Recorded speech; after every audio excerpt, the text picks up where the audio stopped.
Welcome to Buried Truths, the home of thrilling detective stories, unsolved mysteries, and cases that keep you on the edge of your seat. Here, we uncover hidden secrets, shocking twists, and the dark corners where truth hides. From classic whodunits to modern investigations, every story is crafted to immerse you in suspense and challenge your inner detective. Before we dive into today's mystery, tell us in the comments, where are you watching from? We love seeing our Buried Truths family connecting from different countries, cities, and states across the world. The Vanishing Postmistress. Chapter 1. Last Collection, 12:30. The snow began just after breakfast, drifting lazily from the sky in fat, tumbling flakes that transformed St. Mary Mead into a picture postcard village. From her cottage window, Jessica Fletcher watched as her small front garden was slowly covered in white, each flake layering itself like powdered sugar over a cake. The cherry tree branches, stripped bare by winter, now wore delicate white sleeves. The humble garden gate, the milk bottles waiting on the step, and the weathered fence posts all glistened with a faintly magical aura. Jessica was fond of mornings like this. They stirred her imagination. She had been writing since dawn, her notebook filled with half-sketched characters, bits of overheard dialogue, and the seed of a new story she might someday turn into a novel. Yet even as she jotted down sentences, she kept pausing to look out the window. The village seemed to be holding its breath, wrapped in silence beneath the snow. The stillness was broken by a firm knock at her door, followed by a familiar voice. "Jessica, my dear, you simply must come with me to the post office." It was Mrs. Dolly Bantry, as determined as ever. Jessica opened the door to find her friend bundled in her best winter coat, a bright scarf wound tightly around her neck, her cheeks pink from the cold. "I'm desperate for some proper embroidery thread," Dolly declared. "That dreadful stuff I bought in Much Benham last week is already unraveling, and I've half a mind to write to the manufacturer directly." "Terrible quality." Jessica smiled warmly and set down her teacup. "Of course, Dolly. Though I've no doubt Mrs. Prow will have exactly what you need. She usually does." Together they set off along the snow-dusted lane. Their boots left crisp imprints behind them as their breath turned into small clouds in the chill air. The village looked quaint and timeless, the cottages tucked against each other like sleeping companions, smoke curling gently from chimneys. The post office and general store stood at the heart of the village, its bright red door welcoming against the grey-white sky. Beside the entrance stood the familiar pillar box, its collection disc, showing the next pickup at 12:30. Jessica's sharp eyes lingered on it for a moment. Years of habit had taught her to notice small things, habits, patterns, deviations. And she remembered that Adah Prow, the postmistress, had her own little quirk. She usually set the disc 5 minutes early to encourage punctuality among the villagers. Today it displayed the official time. Inside, the shop was warm and inviting, filled with the familiar scents of paper, soap, and the faint mustiness of parcels that had travelled from far-off places. Behind the polished mahogany counter stood Mrs. Adah Prow, a woman of about 50 with iron-grey hair swept neatly into a bun and sharp blue eyes that missed nothing. She moved briskly, stamping letters, counting change, and consulting her ledger with unflappable efficiency. "Good morning, Mrs. Bantry." "Good morning, Mrs. Fletcher," Adah said in her brisk but not unkind manner. "Dreadful weather for December, though the children will be delighted." At her side worked Colin Treadgold, the young temporary assistant hired for the Christmas rush. At 25, with sandy hair forever falling into his eyes, he had an eager-to-please nature that often resulted in mistakes. Stamps sticking together, change counted twice, or packages misplaced. "Morning, ladies," he said cheerfully, setting down a stack of parcels. Lovely snow, isn't it? Makes everything look so clean. Jessica's eyes travelled around the shop, quietly noting the familiar faces. Miss Mabel Finch, the village typist, stood at the stationery display, evaluating writing paper with a professional eye. Dr. Haydock, the village doctor, waited near the pharmaceutical shelves, his weathered face set with quiet worry. Reverend Clement and his wife entered in a swirl of snow, their arrival accompanied by the cheerful jingle of the doorbell. And finally, Inspector Slack appeared, his brusque manner sending a ripple through the room, for he was never popular with the villagers. Most animated of all was Mrs. Emmeline Carter, a wealthy widow with a fondness for talking of her ailments and her family. Today she glowed with excitement. "I'm expecting a registered packet from my niece in London," she announced, her voice carrying across the shop. "She's sending me something rather special for Christmas, something sparkly." Mrs. Prow checked her ledger. "Yes, Mrs. Carter. It should arrive on the noon delivery." Jessica listened quietly. She enjoyed observing the choreography of village life. There was something deeply satisfying in watching people reveal themselves in small details, the way Mrs. Prow kept her scales polished, the way Mabel Finch frowned over a paper's grain, the way Dr. Haydock glanced at his watch. As the church clock struck the quarter hour, Adah tapped her ledger with her pen, a signal Jessica had seen many times before. It was her way of shifting from casual business to the important ritual of preparing for the noon mail collection. Then she reached for the small brass bell and gave 2 sharp rings, her customary signal, before stepping away from the counter. "Just popping into the sorting room." "Won't be a moment," and with that, Mrs. Adah Prow vanished behind the wooden screen that separated the public shop from the sorting room. Jessica felt a faint shiver as the bell's echo faded. She could not have guessed it yet, but she and everyone else in that cozy post office had just witnessed the first step in one of St. Mary Mead's strangest mysteries. Chapter 2. Counterbell Twice.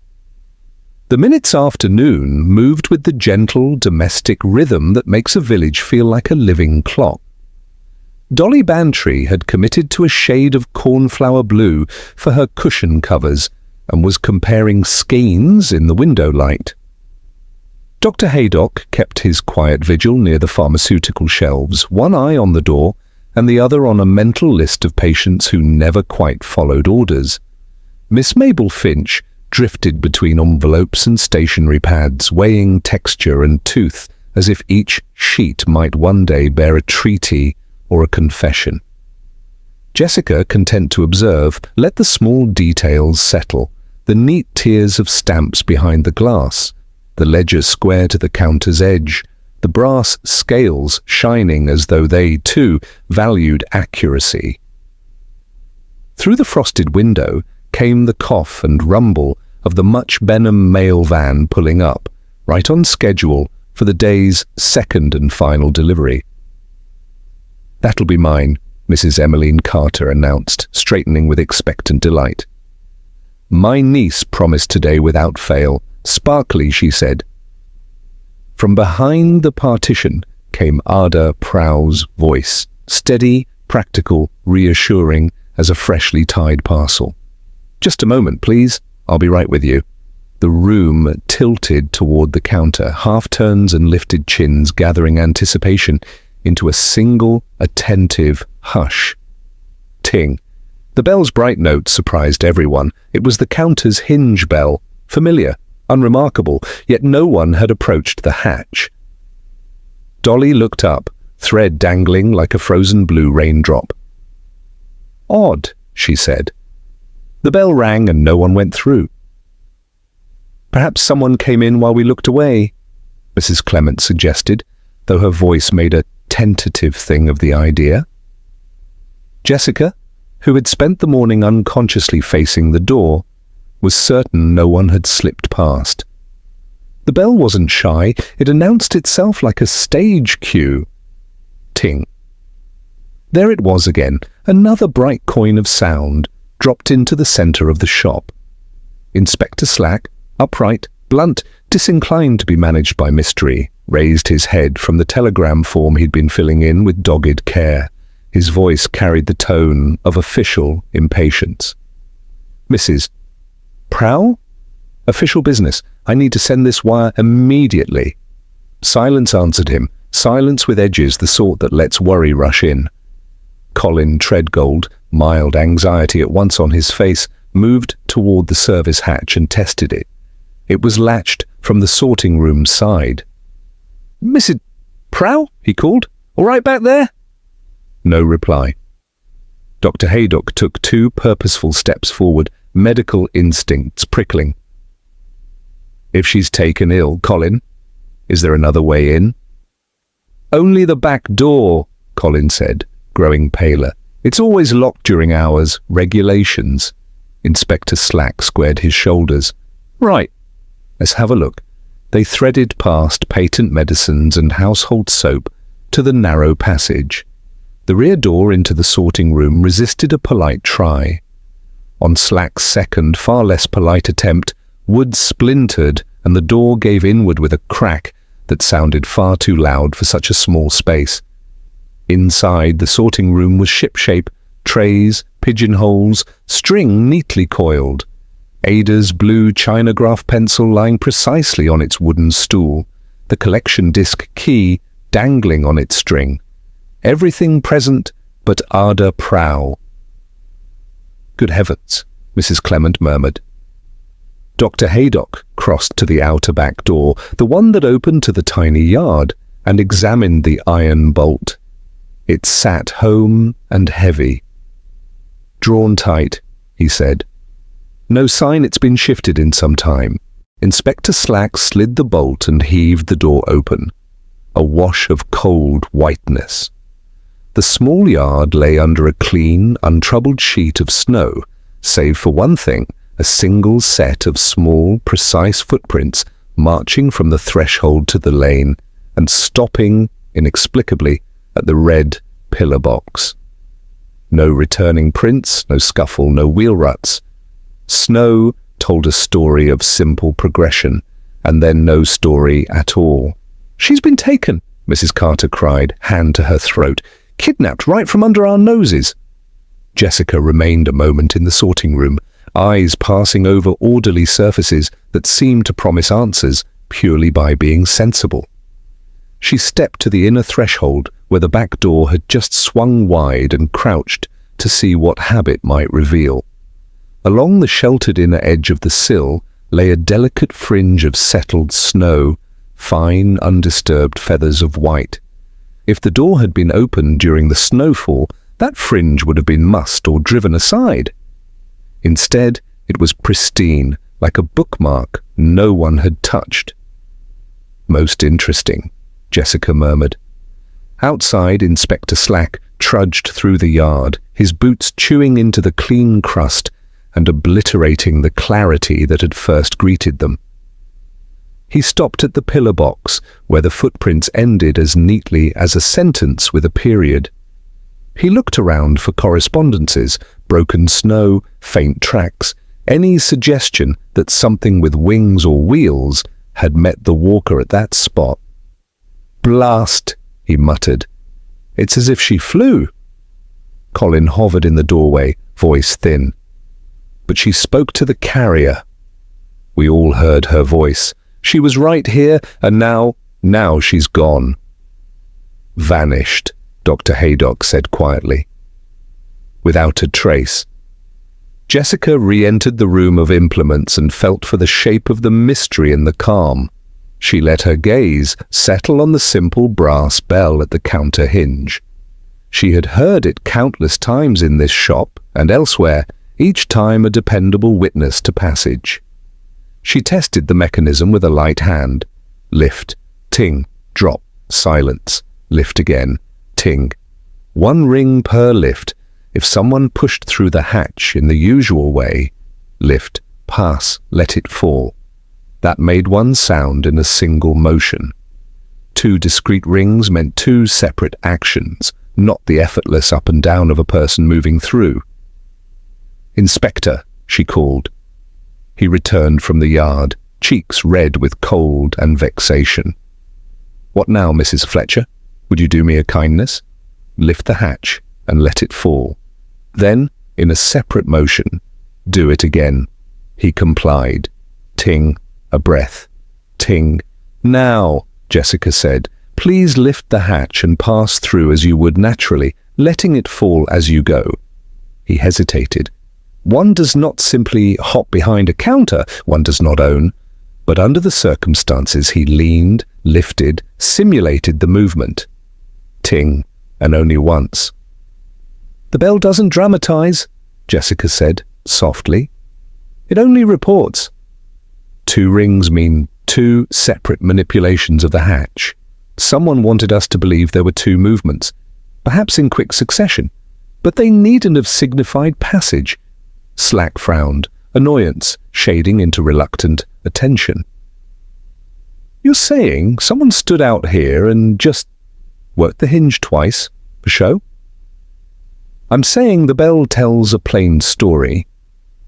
Whether we misread its story is on us." He glanced toward the open yard door, already muddied by his own boot tracks. "That still leaves footprints to nowhere." "It does," Jessica agreed.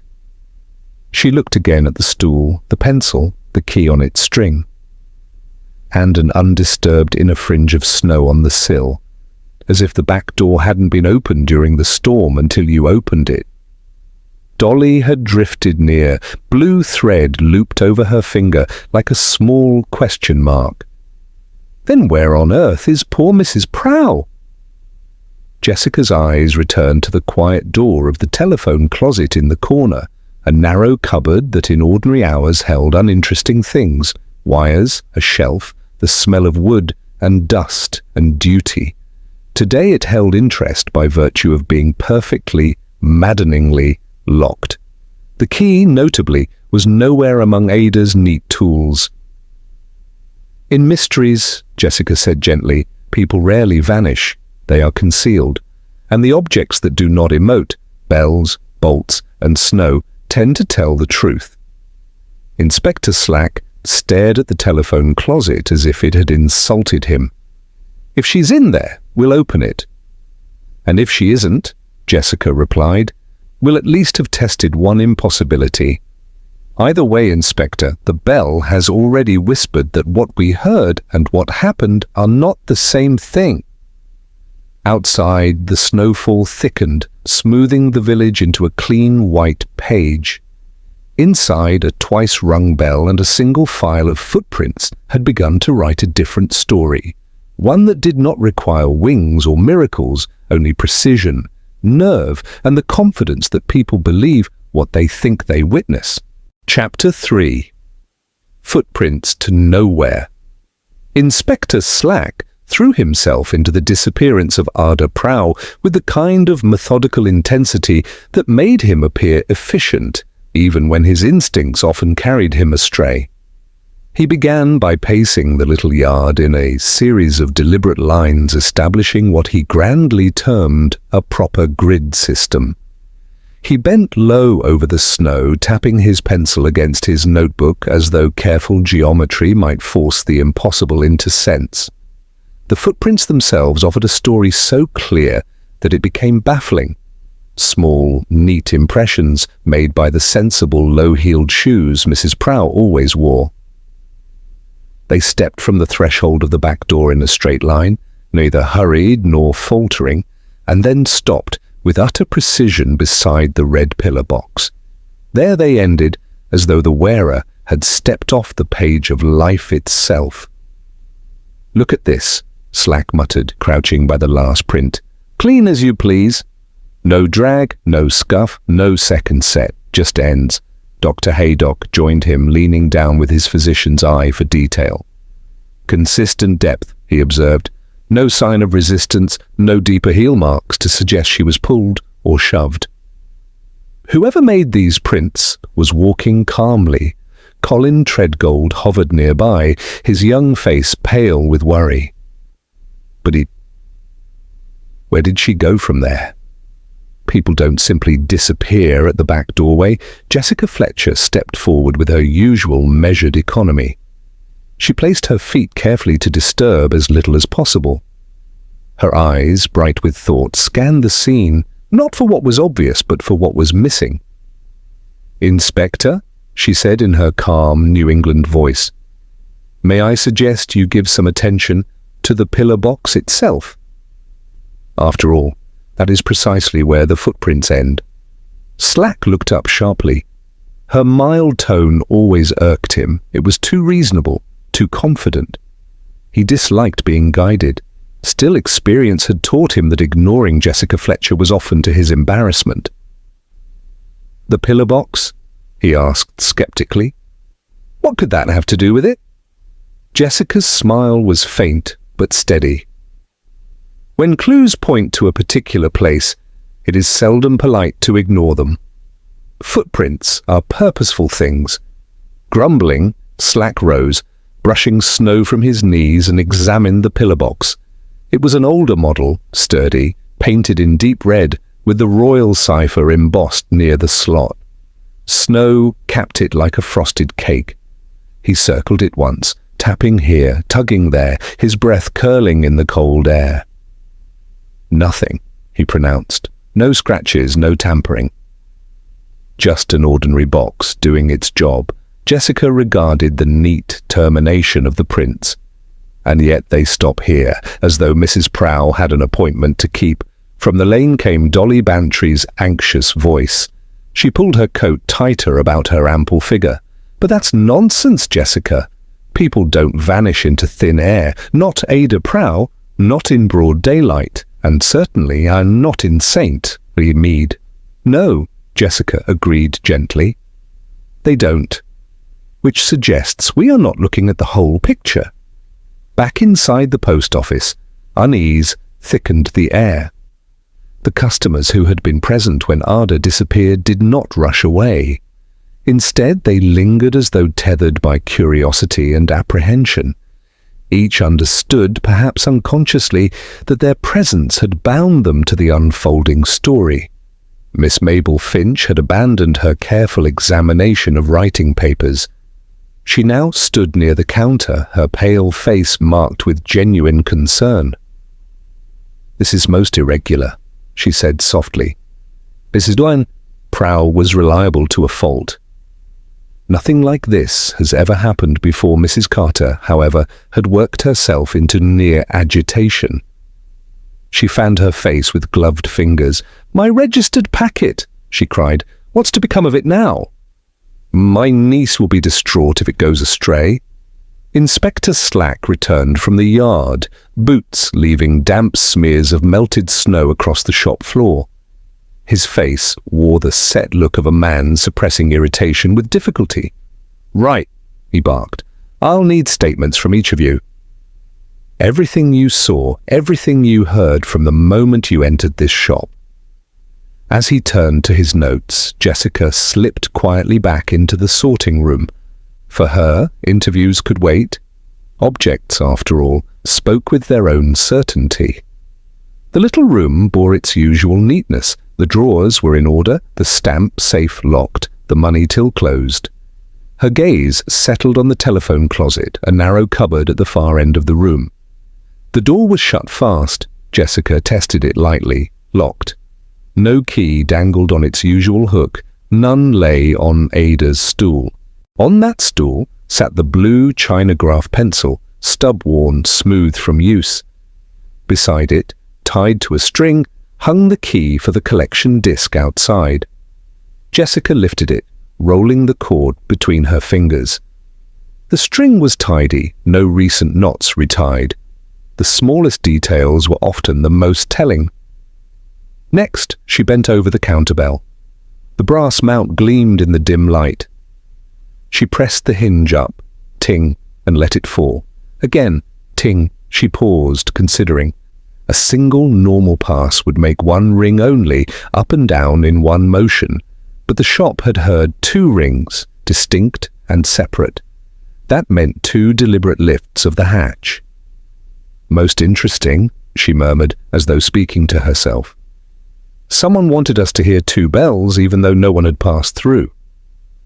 Across the room, Slack was still questioning Colin, who recounted his confused memories with anxious earnestness.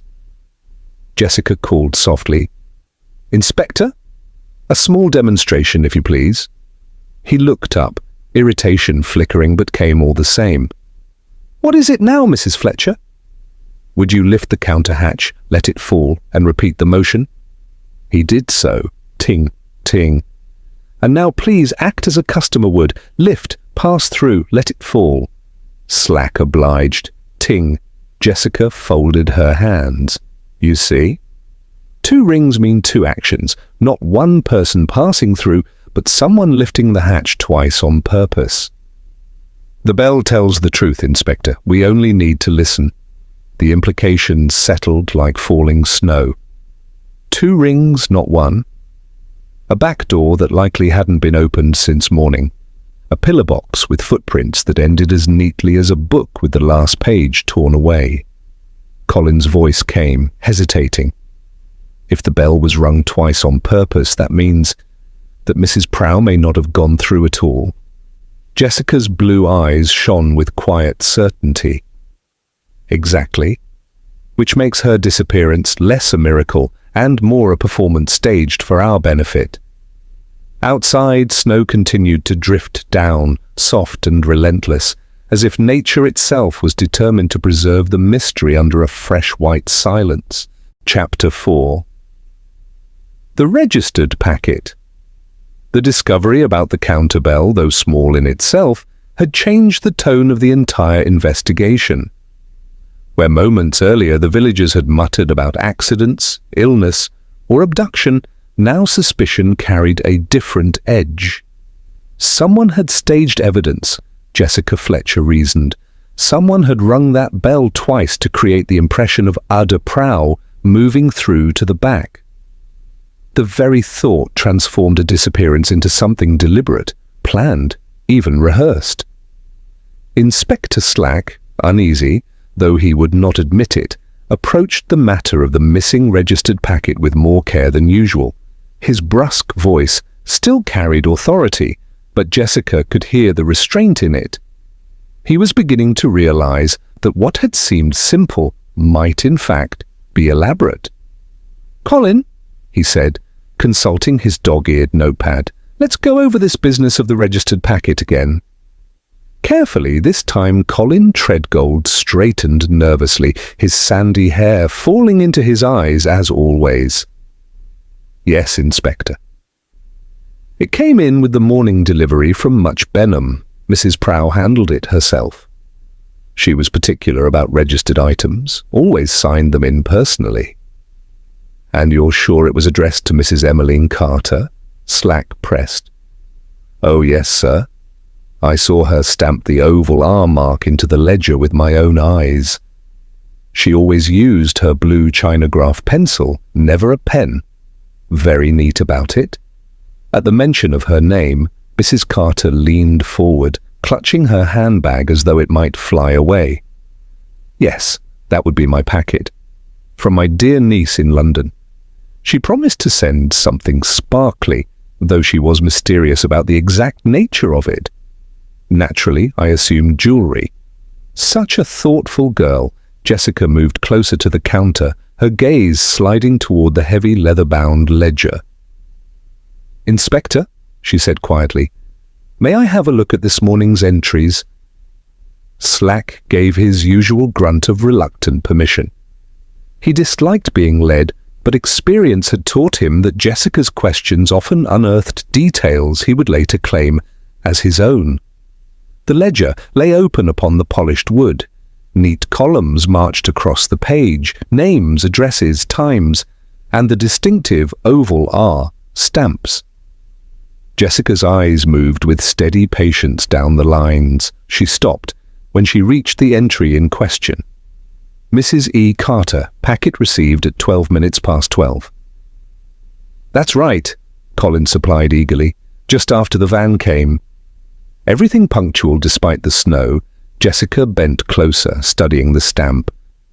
The oval R mark beside Mrs. Carter's entry was indeed faint, almost as though pressed with an unsteady hand.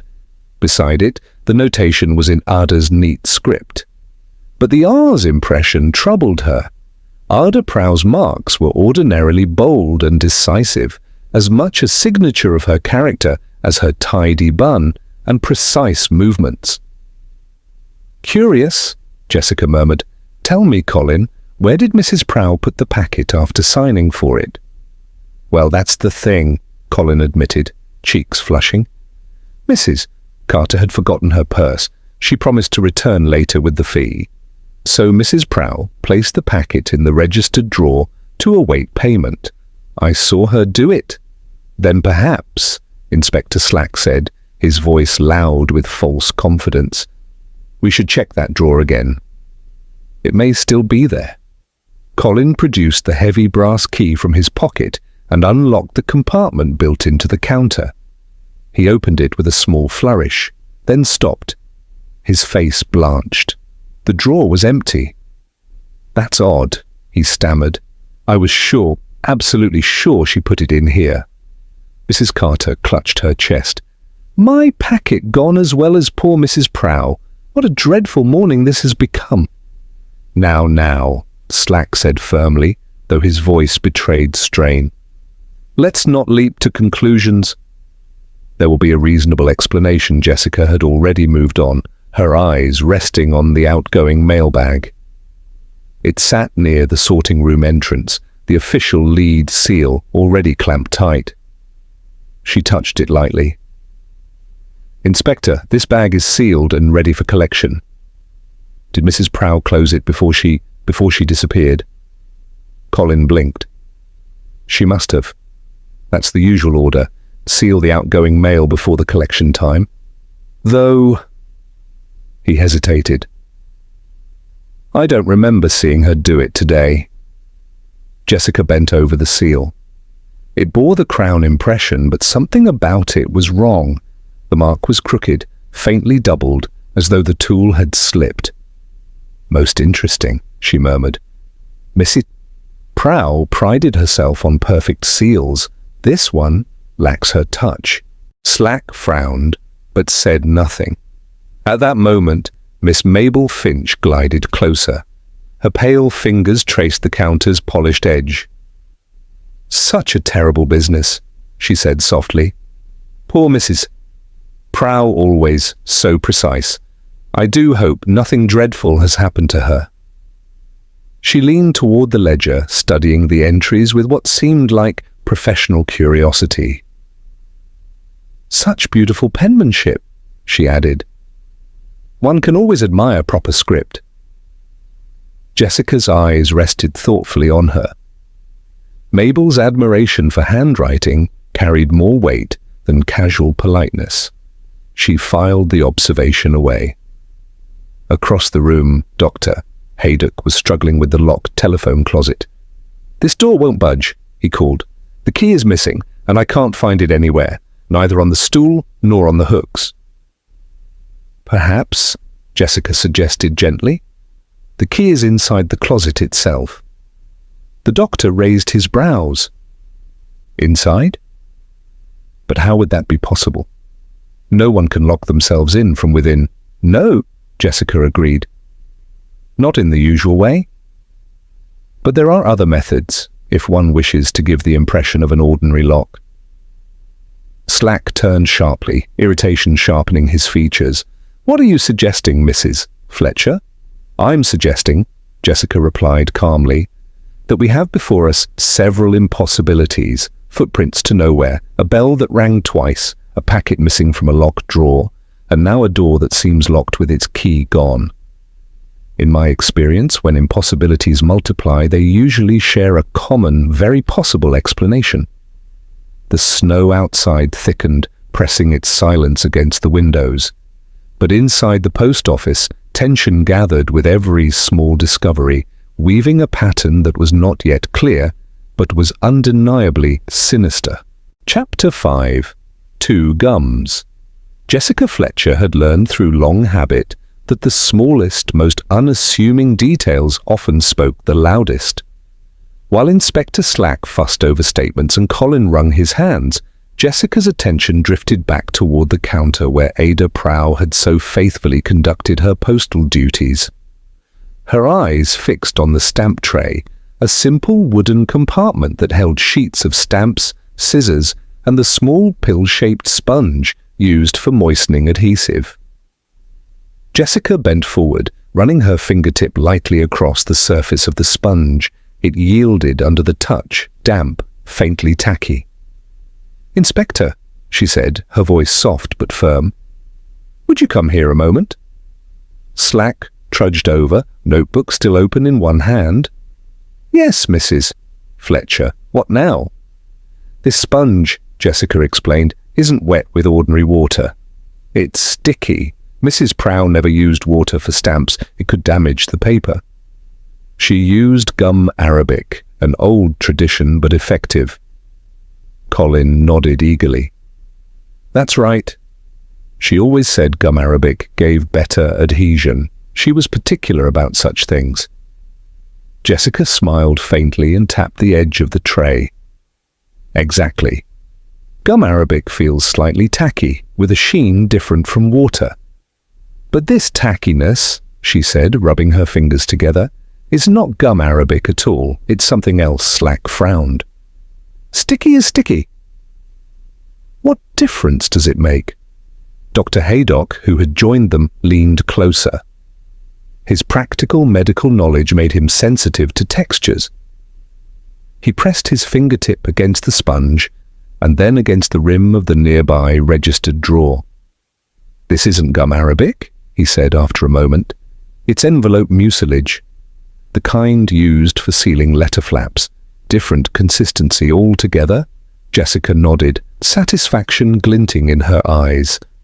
"Exactly. Which raises a curious question. Why would anyone apply envelope gum inside a drawer meant for registered mail?" Slack scowled, trying to keep pace. "What are you suggesting? That someone glued the drawer shut?" "Not permanently," Jessica replied, "but enough to hold it closed, to keep someone from opening it too quickly. Envelope gum, once dampened and allowed to dry slightly, creates a temporary seal. Not unbreakable, but enough to delay discovery." She reached for the registered drawer itself. With deliberate care, she slid her fingertip along the rim of the flap. Then she held up her finger. On it clung a faint, shiny residue. "Do feel it, Inspector?" Reluctantly, Slack obliged, then blinked in surprise. "Well, I'll be, it's tacky. Like glue." "Someone sealed this drawer, Mrs. Fletcher." "Yes," Jessica said softly. "Sealed it after Adah placed Mrs. Carter's packet inside, or, more accurately, after she was meant to have done so." At that very moment, her eyes caught a different detail. A tiny fibre lodged in the hinge of the drawer. With careful precision, Jessica pinched it free. It was a slender thread of wool, soft dove grey. "How curious," she murmured, holding it up to the light. Miss Mabel Finch, who had been hovering nearby, glanced at the fibre. Her pale face flickered with recognition before she masked it with polite interest. "Why, that looks like wool," she said. "Quite a lovely shade of grey, very fashionable this season." Jessica's eyes, cool but kind, moved from the fibre to Mabel's cardigan. The colour was identical. "Yes," Jessica said lightly. "Dove grey is indeed popular. Practical too, it doesn't show dust." Mabel smoothed the edge of her cardigan almost unconsciously, a small gesture that might have been nervous or simply habitual. Colin, bewildered, broke the silence. "But what does it mean?" "Why gum the drawer? Why fibres in the hinge? What has any of this to do with Mrs. Prow's disappearance?" Jessica did not answer immediately. Instead, she studied the residue on her fingertip, then set the wool fibre carefully on the counter, away from the draught of the door. "It means," she said at last, "that someone tampered with the registered drawer." Mrs. Prow would never have used envelope gum, and the presence of fresh fibres suggests that whoever handled it wore wool in this very shade. Inspector Slack's brow furrowed, his pencil scratching against his notebook. He spoke with forced confidence. "So you're saying someone sealed that drawer deliberately? Why? To trap the packet inside?" "Perhaps," Jessica said. "Or perhaps to keep anyone from discovering that the packet was never there at all."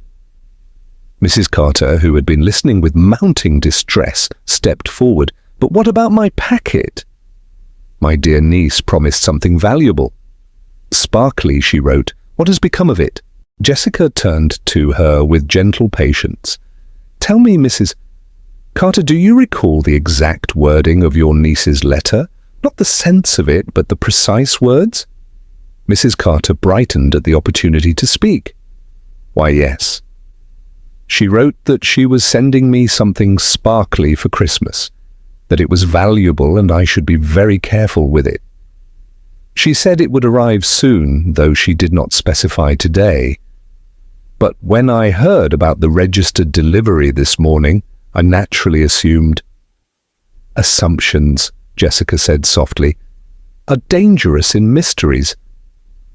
She moved back to the mailbag with its crooked seal. "Inspector, we must examine this bag again. The seal is imperfect."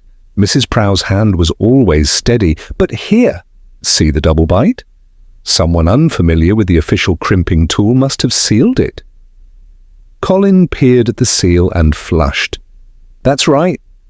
It's crooked." Mrs. Prow would never have allowed that Jessica touched the canvas. Inside may be more than ordinary mail. If someone redirected Mrs. Carter's packet, we may find a clue here. Slack cut through the seal.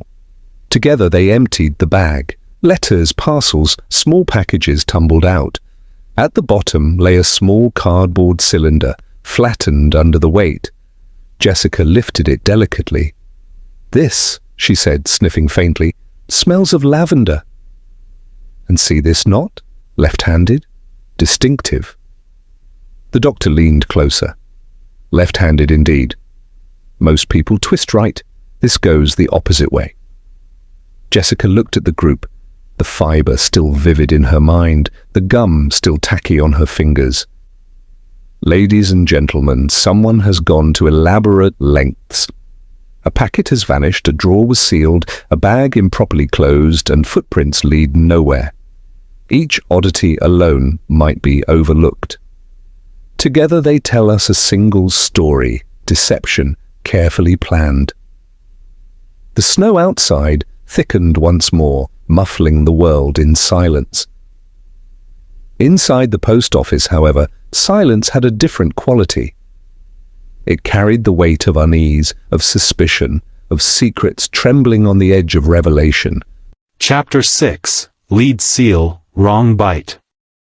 Inspector Slack approached the sealed mailbag with a stiff, official air. The sack sat on its trestle like an inert witness, heavy canvas drawn tight and its lead seal clamped with the crown impression. To most eyes it looked ordinary enough. Yet Jessica Fletcher, who had spent the better part of the morning noticing what others overlooked, found herself drawn again and again to the small disc of metal at its mouth. "Inspector," she said gently, "before you open the bag, may we examine that seal more closely?" Slack paused, knife already half drawn. "A seal's a seal, Mrs. Fletcher. This looks as it should. Crown mark plain as day." Jessica leaned in, her breath fogging faintly in the cold air drifting from the open door. "Yes, but note the angle. See how the crown sits ever so slightly crooked? And here, look carefully, there are two overlapping ridges. As if the crimping tool slipped, or was pressed twice." Colin Treadgold craned forward, sandy hair flopping into his eyes. "She's right, Inspector. Mrs. Prow's seals were always perfect, straight and clean. She used to say that a crooked seal reflected badly on the entire postal service. Dr. Haydock examined the disc with his clinical eye. That's a double bite, sure enough. The impression isn't clean. It looks exactly like the work of someone unpracticed, or using the wrong implement altogether. Jessica straightened. Which tells us something vital. Mrs. Prow, with 20 years of service, would never produce such slovenly work. Therefore someone else sealed this bag. Slack's frown deepened. His instincts rebelled against being led step by step by a novelist, but the logic was sound. If someone else sealed it, he said slowly, they must have had access to the crimping tool. Or, Jessica countered softly, they used something that only imitated it. The room stilled at her words. Even Mrs. Carter, usually quick to return the conversation to her missing packet, held her breath. At last Slack muttered, best way to settle it is to open the thing. He took his penknife and carefully cut through the seal, avoiding the knot. The canvas mouth gaped, spilling its contents across the counter, envelopes of all sizes, tied bundles of letters, small parcels, neat as any collection of village correspondence. But as the pile thinned, Jessica's sharp eyes caught something at the very bottom. Inspector, that cardboard cylinder, would you hand it here? Slack withdrew the flattened tube. Perhaps 6 inches long, it had been crushed by the weight of the mail. Jessica lifted it delicately, bringing it close to her face. She sniffed once, twice. Lavender, she murmured. Not the fragrance of flowers, but of an adhesive. A scent sometimes found in certain commercial pastes. Attached to the tube was a short length of string, tied in a distinctive knot. Dr. Haydock leaned closer. Left-handed, he announced. Quite unmistakable. Right-handed folk tie clockwise, left-handed twist against. This one goes against. Colin shifted uneasily. But why would a mailing tube be in the bag empty, and flattened? Jessica turned the cylinder over, noting the faint crease where a rolled document had once rested. Because it wasn't meant to carry a document at all. It carried something else. A redirection slip, perhaps. The sort used to divert registered mail between offices. Mrs. Carter gasped. My packet. It's been stolen, hasn't it? Slack waved a hand gruffly. We don't know that yet. Let's not spread alarm. But his tone lacked conviction. Jessica placed the tube on the counter, beside the crooked seal. We have, so far, 4 oddities. A bell rung twice when once should suffice. Footprints that end nowhere. A registered drawer sealed with envelope gum. And now a mailbag sealed improperly, containing a lavender-scented tube with a left-handed knot. Each by itself may be strange. Together, they form a pattern. Miss Mabel Finch, pale as her cardigan was gray, stepped forward with careful interest. Strange, yes. But surely postal procedures are too rigid to manipulate so easily? One would think safeguards exist to prevent interference.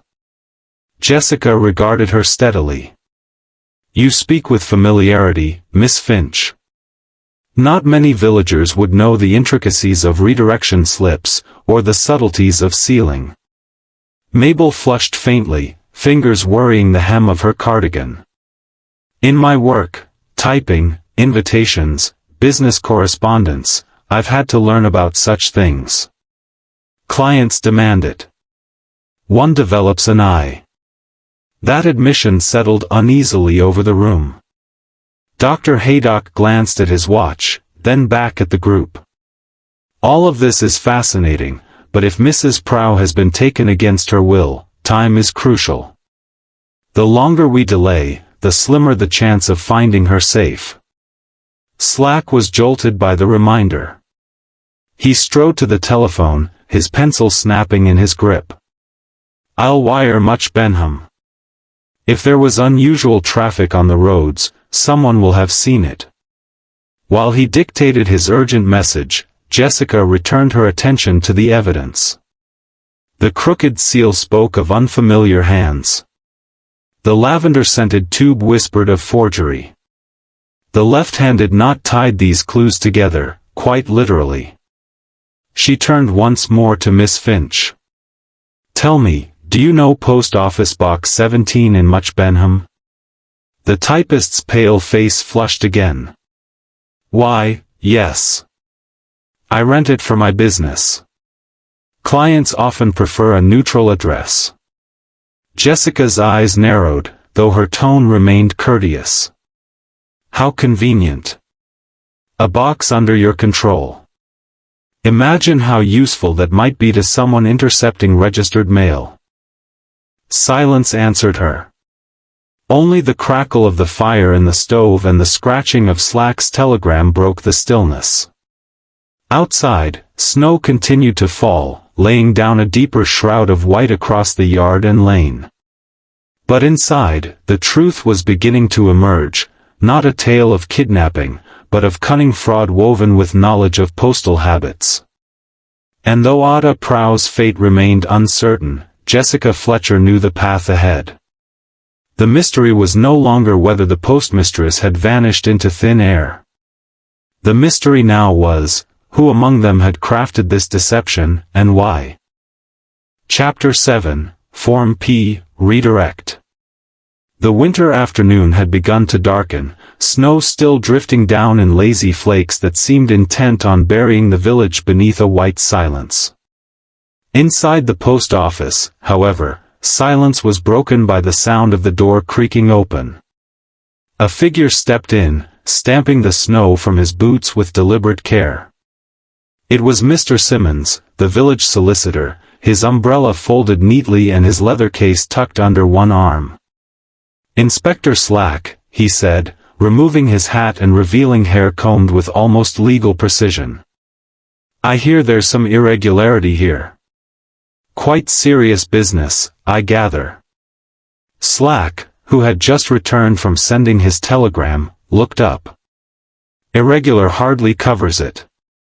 Mrs. Prow has vanished, and there's evidence of tampering with registered mail." Mr. Simmons nodded gravely. "Indeed.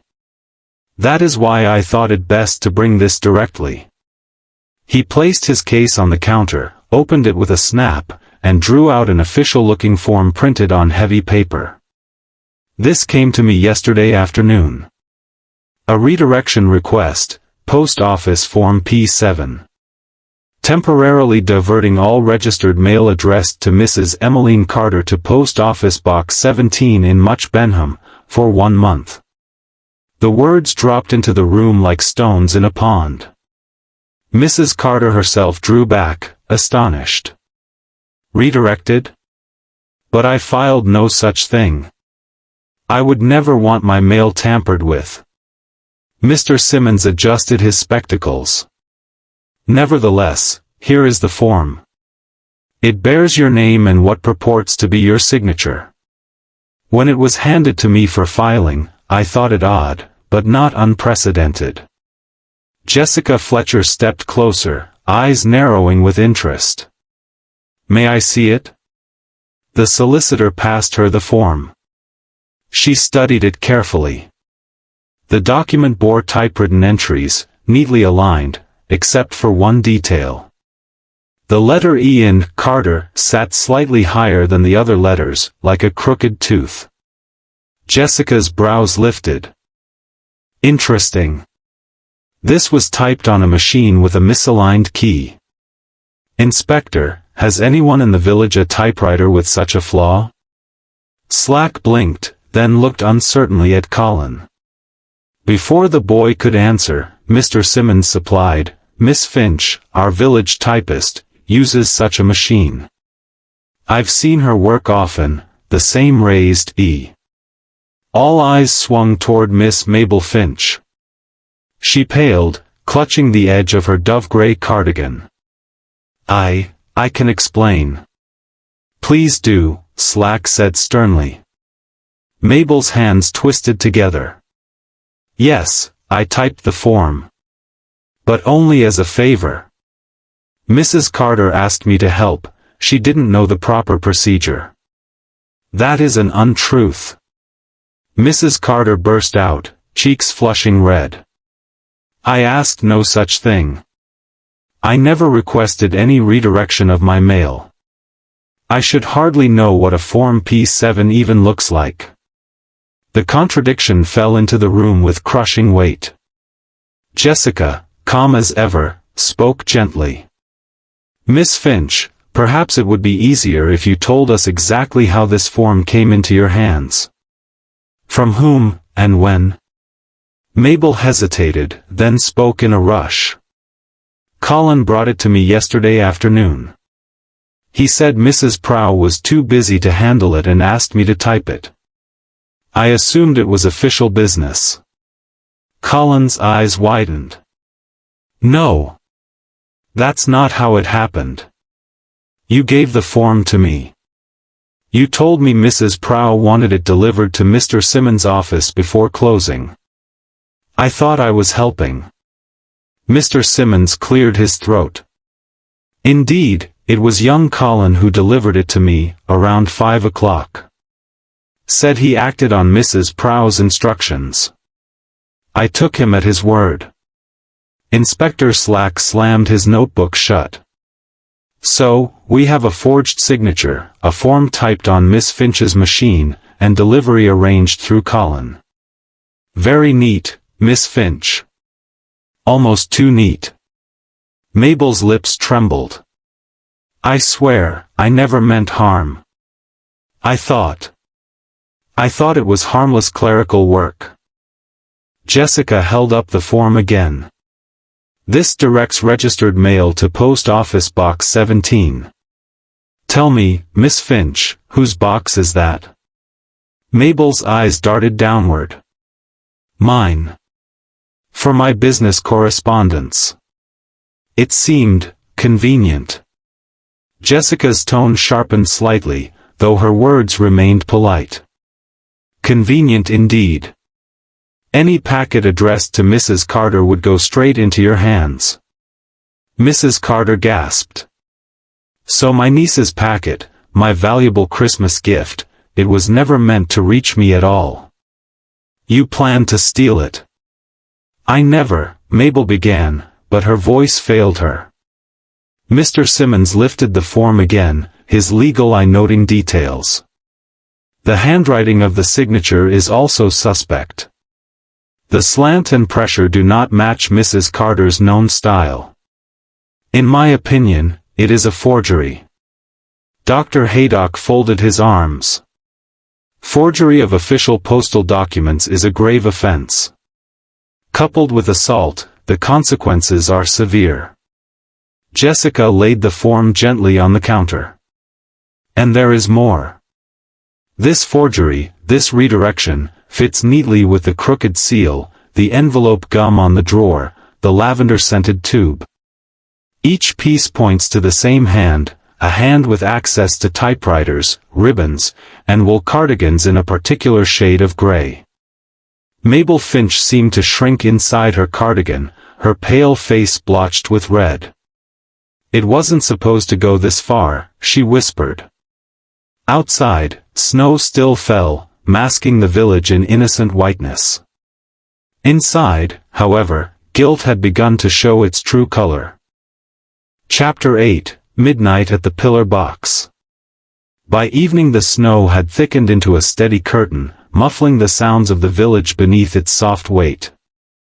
Lamplight glowed faintly through frosted windows, but in the square outside the post office the red pillar box stood solitary, crowned with a white cap like a silent sentinel.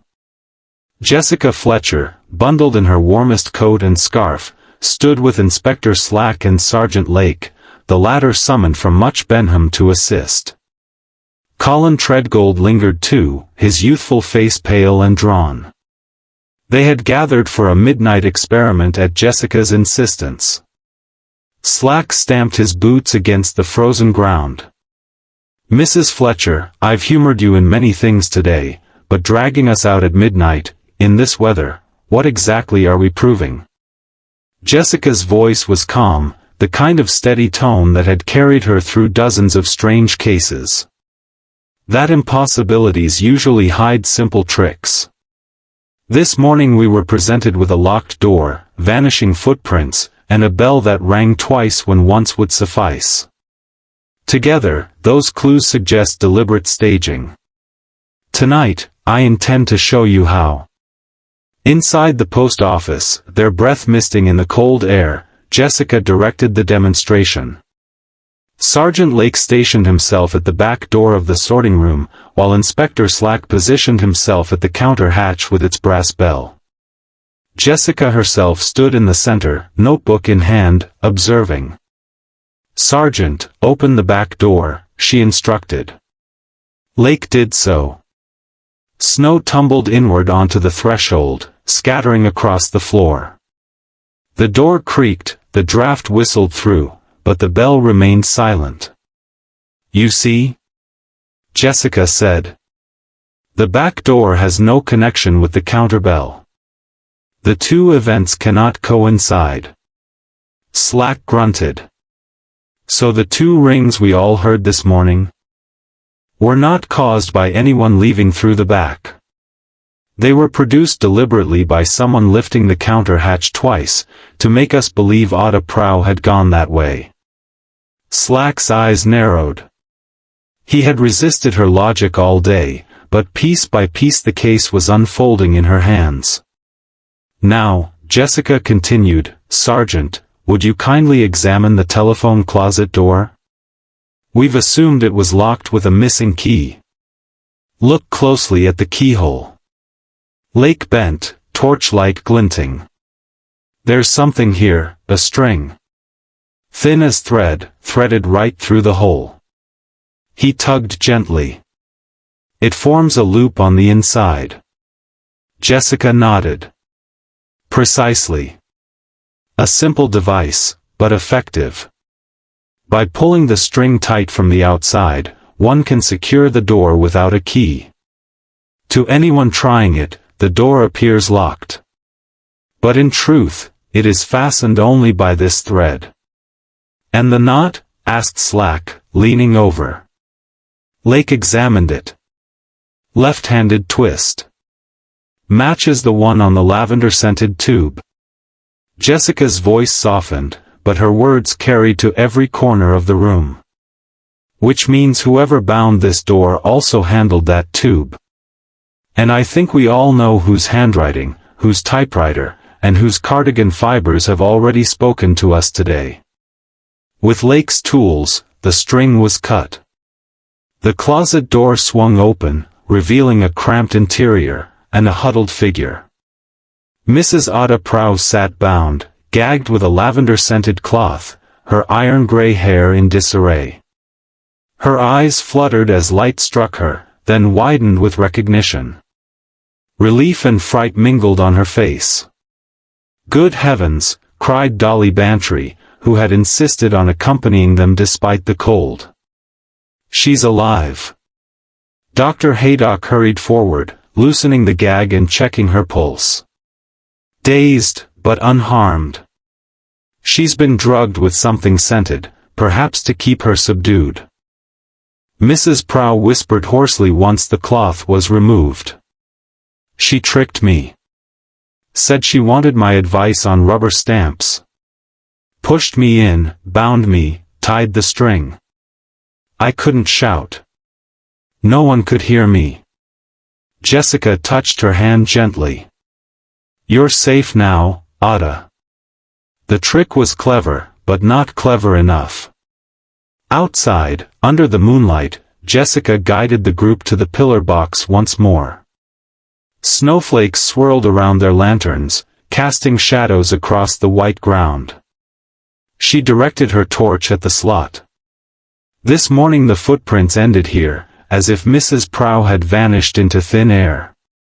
But look, caught in the metal lip of the slot, just visible under the light, a fiber. Slack bent close. Grey wool. The very same shade as Miss Finch's cardigan, Jessica confirmed. Planted here when she created those footprints in the snow. They were never Adah's at all.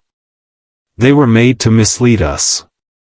The inspector straightened, the pieces falling into place.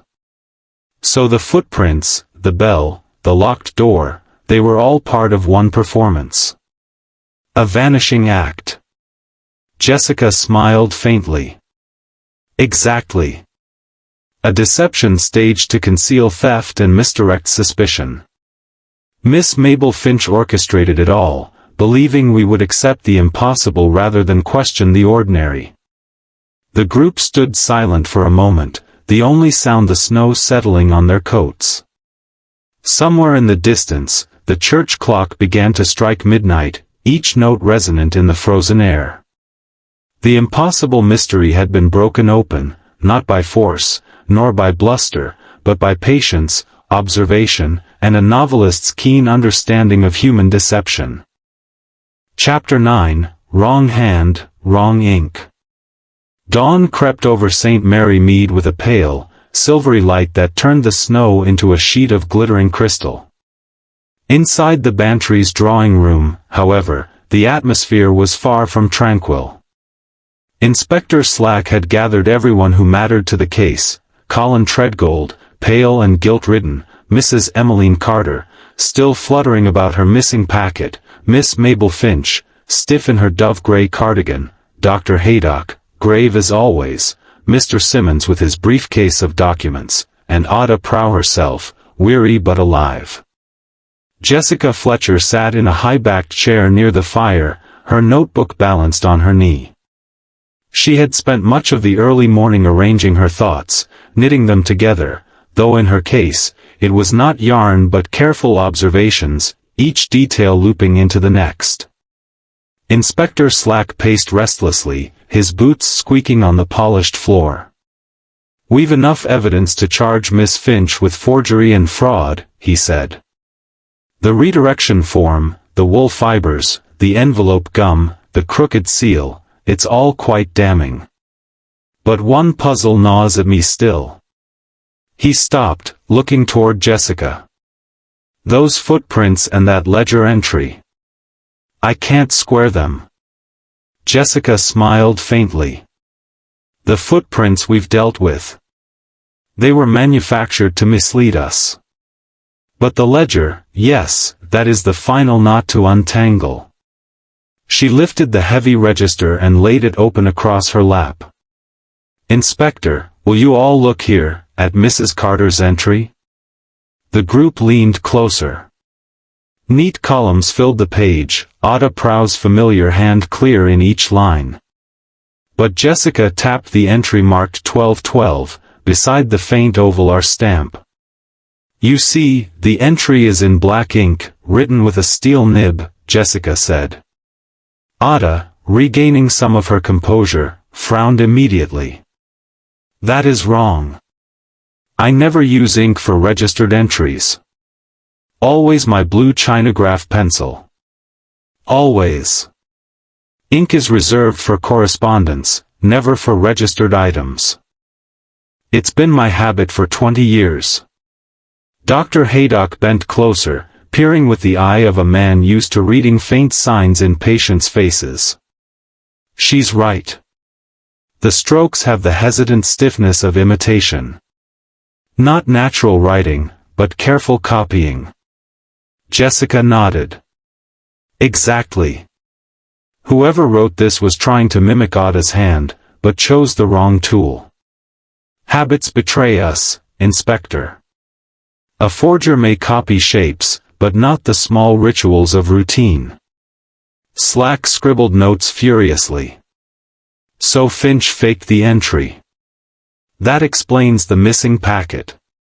"More than that," Jessica said gently. She turned to Adah. "Tell me, what time do you ordinarily set the collection disc for the last pickup?" "Always 5 minutes early," Adah replied promptly. 12:25 for a 12:30 collection." It encourages punctuality. Jessica closed the ledger. Yet yesterday the disk showed exactly 12:30. Someone unfamiliar with Adah's quirk set it by the book, not by habit. That someone was Miss Finch. Miss Finch shifted uneasily in her chair. Her pale face seemed to shrink inward. "You can't prove," she began. But Slack cut her off. "We've proof enough. Wrong ink, wrong time, wrong seal. Each mistake shouts your name." Jessica leaned forward, her tone firm but not unkind. "Miss Finch, deception always breaks down under scrutiny. Your counterfeit signature might have fooled a casual glance, but not Mr. Simmons' legal eye. Your seal might have passed a villager, but not Adah's practiced one. And your knots, tied left-handed, matched the lavender gag, the cardboard tube, and the closet string. Piece by piece, the pattern is complete." Colin, who had sat miserably silent, now raised his head. I should confess something. Miss Finch asked me last night to practice filling out postal forms with her. She said it was just for training, but she insisted I burn the drafts afterward. I see now what it was for." His voice cracked. "I never meant to help in a crime." Mrs. Carter clucked in outrage. "So my poor niece's Christmas gift was never lost in the snow, it was stolen outright by this typist." Mr. Simmons adjusted his spectacles. "Forgery of a signature on a government form is a criminal offense. Combined with interference in Her Majesty's mail, it is grave indeed." Slack's voice rang out, heavy with officialdom. "Mabel Finch, you are under arrest for forgery, attempted theft of registered mail, and assault on the postmistress." Miss Finch sagged in her chair, grey wool folding around her like a cocoon. Her lips trembled, but she said nothing. Jessica closed the ledger with a decisive snap. "Mysteries are rarely supernatural, Inspector.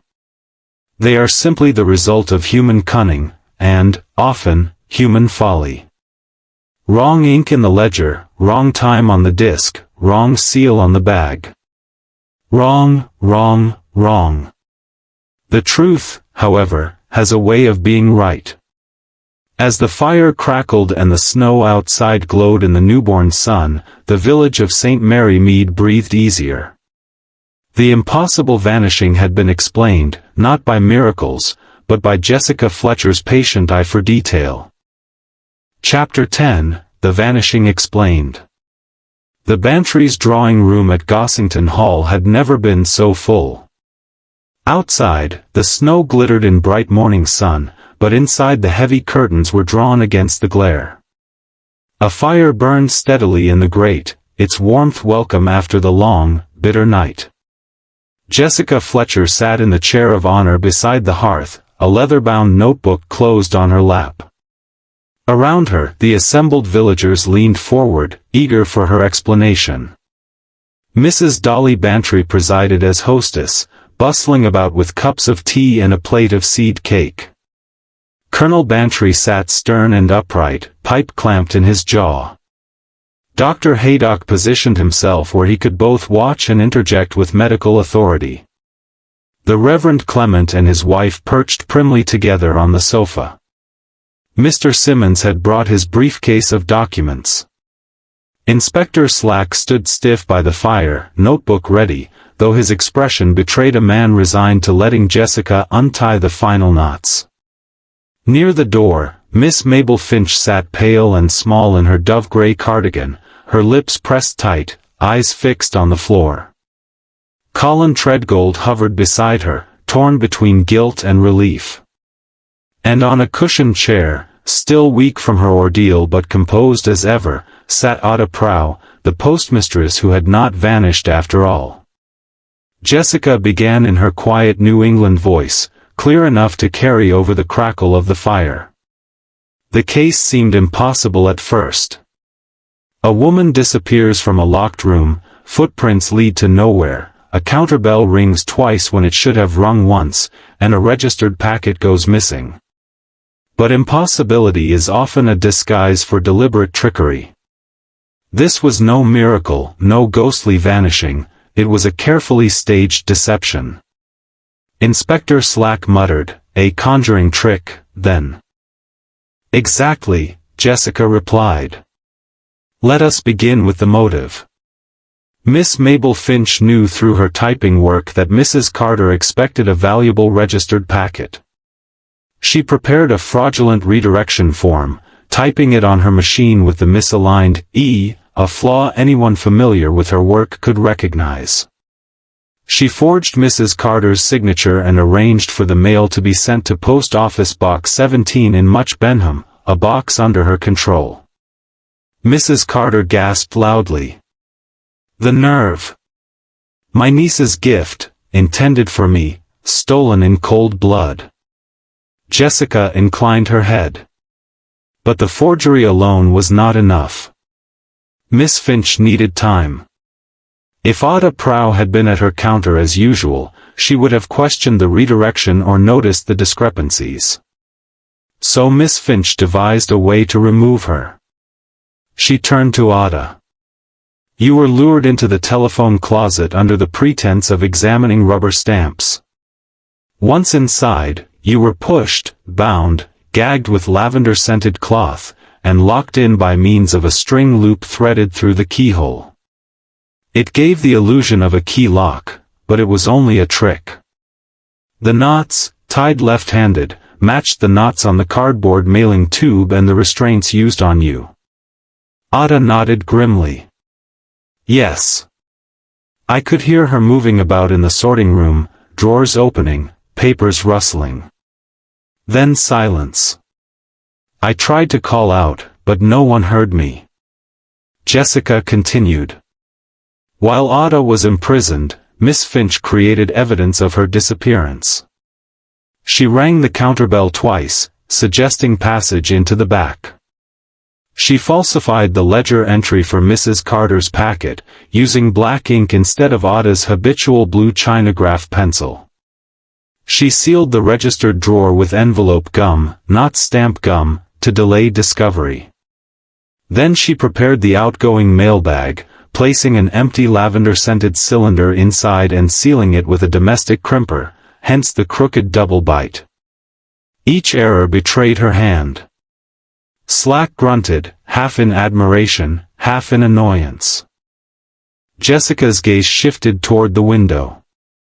Later, when snow fell more heavily, she slipped out to the yard and made the footprints herself, walking from the back door to the pillar box. There she planted fibers from her cardigan in the collection slot. The result was the perfect illusion, footprints to nowhere, implying Adah had vanished into thin air. The room buzzed with whispered astonishment. Jessica raised a hand. But deception has seams. The wrong ink, the wrongly set collection disc, the crooked seal, all spoke of inexperience. And when combined with the wool fibers, the redirection form, and the left-handed knots, the truth emerged. Miss Finch sought not violence, but theft. She intended to intercept the packet, keep it until after Christmas, and perhaps quietly return it later. But crime, however delicately planned, cannot survive close observation. Mrs. Carter fanned herself dramatically. To think I might have been robbed by my own typist. Mr. Simmons tapped the forged form. Forgery, postal fraud, assault, Miss Finch will face the full weight of the law. At last Miss Finch lifted her head. Her pale eyes glistened with unshed tears. I never meant real harm. I only wanted something fine for myself, just once. Always other people with their jewels and their gifts. I thought if I redirected it, I could. Her voice faltered into silence. Jessica regarded her with steady compassion, but no softness. Envy and loneliness are dangerous companions, Miss Finch. They whisper excuses. But honesty is the only safeguard against such ruin. Slack stepped forward heavily. Mabel Finch, you are under arrest for forgery, postal theft, and assault. Colin Treadgold, your cooperation will be weighed against your foolish assistance. Colin flushed with shame but nodded. As the inspector prepared to lead them away, Dolly Bantry leaned toward Jessica. My dear, how you do it I shall never know. A vanishing postmistress indeed. Jessica smiled faintly, folding her notebook. People rarely vanish, Dolly. More often it is only the truth that goes missing, waiting for someone to notice which habit has been broken, and why. Outside, the sun shone brightly on the snowbound village, transforming St. Mary Mead into a scene of sparkling beauty. Inside, with truth restored and order reasserted, Jessica Fletcher once again proved that mysteries yield, not to force, nor to fancy, but to observation, patience, and the unshakable belief that every impossibility hides a very human hand.